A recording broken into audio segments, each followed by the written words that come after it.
നമുക്ക് വയലൂർ അമ്പലത്തിലെ ഉത്സവത്തിന്റെ 5ാമത്തെ ദിവസത്തെ വിശേഷങ്ങൾ കാണാം. ഏകാദശി വിളക്കിന്റെ അന്നത്തെ ഡാൻസും പരിപാടിയും കാര്യങ്ങളെല്ലാം കഴിഞ്ഞ് ഇന്ന് നല്ല ടയേർഡ് ആയതുകൊണ്ട് തന്നെ ഒരുപാട് വൈകിയാണ് എഴുന്നേറ്റത്. കഴിഞ്ഞ ദിവസം സുമതേച്ചി പറഞ്ഞിട്ടുണ്ടായിരുന്നു വൈകുന്നേരം അവിടെ നിന്നുള്ള പരിപാടിക്ക് വരണട്ട ഹരിത, നിന്നെ ഞാൻ ശരിയാക്കും വന്നില്ലെങ്കിൽ. ഇതൊക്കെ പറയേണ്ട ആവശ്യമുണ്ടോ? കൊട്ടെവിടെയുണ്ടോ അവിടെ ഞാൻ എത്തില്ലേ എന്ന് ഞാനും പറഞ്ഞു. അങ്ങനെ വൈകുന്നേരം ആയപ്പോ നമ്മുടെ പടിഞ്ഞാട്ട് മുറിന്ന് പൊട്ടുകളൊക്കെ കേട്ടു തുടങ്ങി. അപ്പൊ തന്നെ ഞാൻ വേഗം അവിടെ നിന്ന് ഇറങ്ങി പോന്നൂട്ടാ. കൂടെ അമ്മയും സുനിതേച്ചിയും ജാനുക്കുട്ടിയും പാറുക്കുട്ടിയും ഒക്കെ ഉണ്ട് കേട്ടാ. ആ സാരി എടുത്ത് ഡാൻസ് കളിക്കുന്ന ആളാണ് കേട്ടോ നമ്മുടെ സുമതേച്ചി.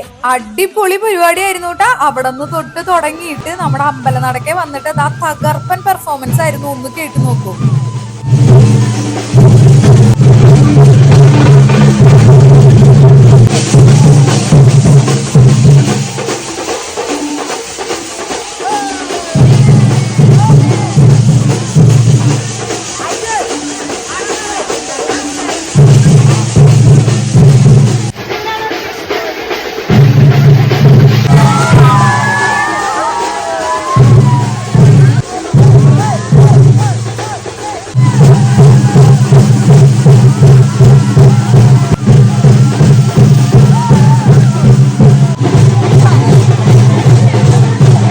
അങ്ങനെ അത് ആസ്വദിച്ച് നിന്ന കാരണം കൊണ്ട് തന്നെ ഒട്ടും സമയം കിട്ടിയില്ല റെഡി ആവാൻ. പെട്ടെന്ന് എടുത്തിടാൻ പറ്റിയ ഡ്രസ്സൊക്കെ എടുത്തിട്ട് അമ്പലത്തിലേക്ക് ഓടിക്കതച്ച് വന്നപ്പോഴത്തേക്കും നമ്മുടെ ഗ്രൂപ്പിന്റെ തിരുവാതിര തുടങ്ങിയിട്ടുണ്ടായിരുന്നു. ഭാഗ്യം കൊണ്ട് ജസ്റ്റ് സ്റ്റാർട്ട് ചെയ്തിട്ടുണ്ടായിരുന്നുള്ളൂ. അപ്പൊ അവിടെ നിന്ന് തൊട്ടുള്ളത് ഞാൻ കണ്ടു. പിന്നെ വേറെ കുറെ ഗ്രൂപ്പുകളുടെ ഉണ്ടായിരുന്നു. ടോട്ടൽ ഒരു 15 ഗ്രൂപ്പിന്റെ തിരുവാതിര ഉണ്ടായിരുന്നു എന്നാ തോന്നുന്നത്. കഴിഞ്ഞ കൊല്ലം വരെ ഞാനും ഉണ്ടായിരുന്നു ആ തിരുവാതിരക്കളിയില്. പക്ഷെ ഇക്കൊല്ലം എനിക്ക് ഒട്ടും ടൈം കിട്ടിയില്ല. 2-3 കല്യാണങ്ങളൊക്കെ ആയിട്ട് ഫുള്ള് തിരക്കായി പോയില്ലേ. അടുത്ത കൊല്ലം പറ്റിയാ നോക്കണം എന്നാണ് ഇപ്പൊ വിചാരിച്ചിരിക്കുന്നത്. അടുത്ത കൊല്ലത്തെ അവസ്ഥ അപ്പോഴേ അറിയുള്ളൂ. അങ്ങനെ അമ്പലത്തിലേക്ക് വന്ന വശം തന്നെ തിരുവാതിര കണ്ട് അവിടെ ഇരുന്ന് പോയതുകൊണ്ട് തന്നെ കുറെ നേരം കഴിഞ്ഞിട്ടാണ് അമ്പലത്തിന്റെ ഉള്ളിലേക്ക് ഒന്ന് കയറാൻ പറ്റിയത്. അങ്ങനെ അമ്പലത്തിന്റെ ഉള്ളിലൊക്കെ കയറി തൊഴുത് അന്നദാനം കഴിക്കാനായിട്ട് നമ്മൾ ഊട്ടുപുരയിൽ എത്തിയിട്ടുണ്ട് കേട്ടാ. അങ്ങനെ അടിപൊളി പ്രസാദൂട്ടൊക്കെ കഴിഞ്ഞ് വന്നപ്പോ പ്രശാന്തേട്ടനെ ഒന്ന് കിട്ടിയിട്ടുണ്ട്. ആ കിട്ടിയ ഗ്യാപ്പിൽ ഞാൻ ഒരു ചെറിയ ക്ലിപ്പ് എടുത്തു കേട്ടാ. ഉത്സവത്തിന്റെ സമയത്ത് പ്രശാന്തേട്ടൻ ഭയങ്കര ബിസിയാണ്. അതിൽ എനിക്ക് പരാതിയും ഇല്ല. ഉത്സവത്തിന്റെ സമയത്ത് എല്ലാവരും ബിസിയാണ് വയലൂരുള്ളവര്. അങ്ങനെ നമ്മൾ വീണ്ടും അതാ തിരുവാതിരക്കളികളുടെ ബാലൻസ് കാണാനായിട്ട് സ്റ്റേജിന്റെ മുമ്പിൽ വന്നിരിക്കുകയാണ് കേട്ടാ. ഇനി അങ്ങോട്ട് തിരുവാതിരക്കളി തന്നെ തിരുവാതിരക്കളി. പിന്നെ